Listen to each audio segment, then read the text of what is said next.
they were kind of very welcoming, but I had no real idea of what was really happening or how they felt.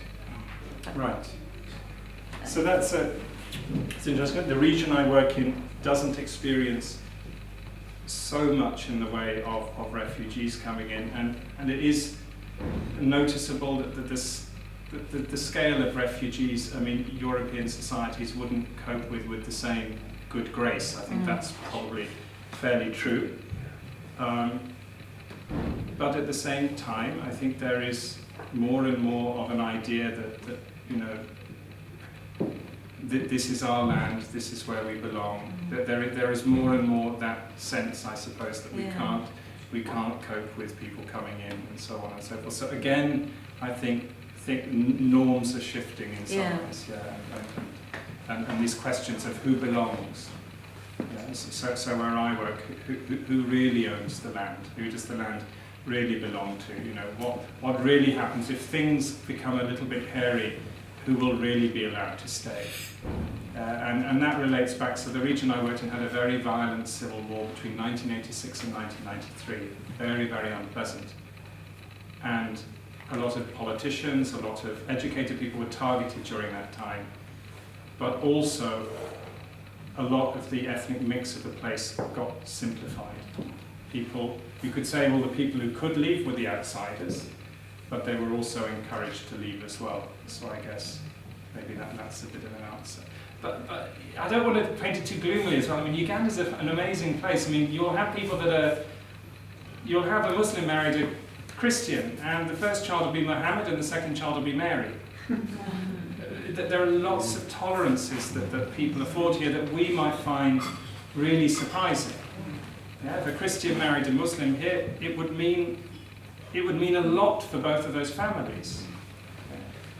So there are lots of ways in which maybe the headlines always look very gloomy, but the people you know don't somehow, and I'm sure that's the same everywhere, isn't it? The people you know don't quite match the headlines, do they? Or life is, I mean, my student's grown, but I will say, well, life is complicated and context dependent. It's not. Yeah. Okay, well, thank you, Ben. Can we? There's one question from Cordelia, but I know time is... Yes, carry on, Cordelia. You said earlier on, like, when you're working with the people, you get asked all the time for help. I was just wondering how you deal with that in a situation like that, because I mean, I know that if you give one person something, you know, it's tricky, isn't it? Yeah. So that's a really good question. So the real last day I was in the village, which was a week ago last Monday, a friend of mine was visiting from London. She works for the Open University, and I'd sort of decided to hand out, it was back to the underwear theme in a way, but I'd sort of decided, because I work in a village of about 190 homes, and for once I'd sort of decided, well, I have to, generally I will appreciate people for the time they give me, anyway. But I thought, well, I have a lot of clothes I brought over here. I'll just get people to come to the office and we'll just hand them out. And I'll organise a really good system for handing it out. And of course, within 1 hour, all the doors are shut, people are screaming outside, the thing is completely chaotic. I'm having to get somebody to run to the trading centre to buy huge amounts of this laundry soap. To sort of deal with the fact that we have the district officials are there complaining that I'm going to cause a riot and so on and so forth. So, you know, that's one sort of help. But it was interesting. One thing I thought about is if someone comes up to you and asks for help, because you have to remember, in the village where I work, I go to every home. And the ones who will ask you for help, and I'm sure that's true everywhere in the world, are the people who have some confidence, who have some ability to ask. Like, I think of one lad I know in the village who is severely disabled. Yeah, so to walk to that door would take him about 10, 15 minutes.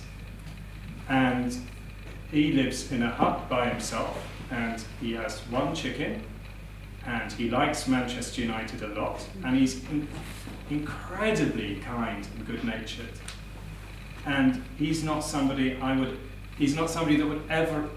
never come across him and he would never ask.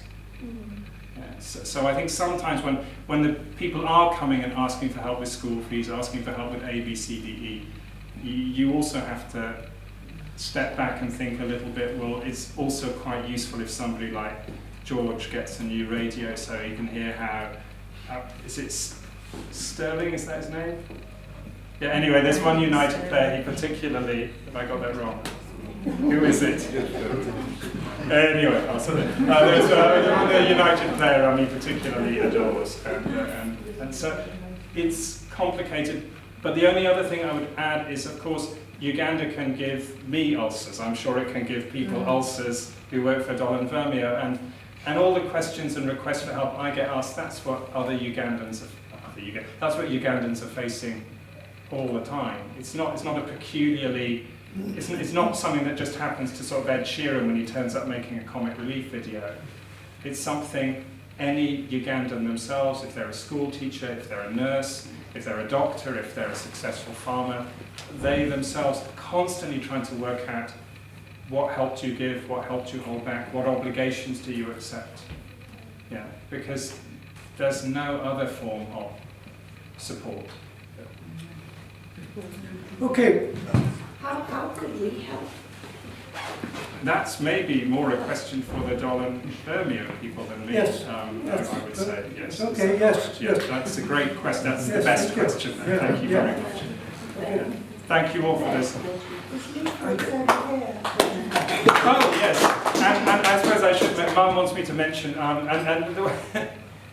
the last thing I will say is, and the help can be quite random. I remember in January visiting Mary Evans, who sat over there, and I was showing her a picture of this one woman in the village, who's 17 years old, who is probably only about this big, who is severely physically disabled. And the mother had just asked me for something to push her around in. And I don't know, some of you will know Mary Evans, but of course as soon as you mention something like that to Mary Evans, the consequence is off she goes into a barn.